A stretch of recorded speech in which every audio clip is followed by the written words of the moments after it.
नमस्कार प्रेक्षकांनो, स्टार प्रवाहावरील मुरंबा या मालिकेच्या आगामी भागात आपण पाहणार आहोत की माई ही रमाला प्रश्न विचारते, तू मला एक वचन दे, तू अक्षयला कायमस्वरूपी विसरून जाशील आणि तू साईशी लग्न करशील. तर तिकडे आपण पाहतो पार्वती आजी ही अक्षयला बोलते, अक्षय मला वचन दे, तू तू आपल्या रमाला पुन्हा एकदा घरामध्ये मुकादमाच्या सुनेचा दर्जा देऊन तिला सन्मानाने घरामध्ये घेऊन येशील.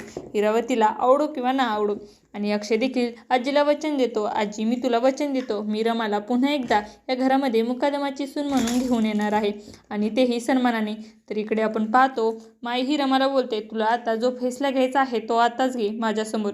आणि त्यावर रमा देखील निर्णय घेते, मी तुम्हाला वचन देते, मी अक्षयला कायमस्वरूपी विसरून जाईल आणि साईसोबत लग्न करेल. त्यानंतर आपण पाहतो अक्षय हा रमाला घरी आणण्याची तयारी करू लागतो व तो रमाचे मंगळसूत्र देखील बाहेर काढतो. तर तिकडे आपण पाहतो रमा ही अक्षयच्या सर्व आठवणी या एका बॉक्समध्ये बंद करते आणि तो बॉक्स साईकडे देते आणि बोलते, या बॉक्सला जाऊन टाका. तेव्हा साई विचारतो, परंतु असे का? आणि रमा बोलते, तुम्हाला माहिती आहे यामध्ये काय आहे ते? आणि साई बोलतो, हो मला माहिती आहे, यामध्ये अक्षयच्या आठवणी आहेत, जो काही तुमचा श्वास आहे, त्यामुळे मी हा बॉक्स जाणणार नाही. आणि तेव्हा रमा देखील अवाक होऊन साईकडे पाहू लागते.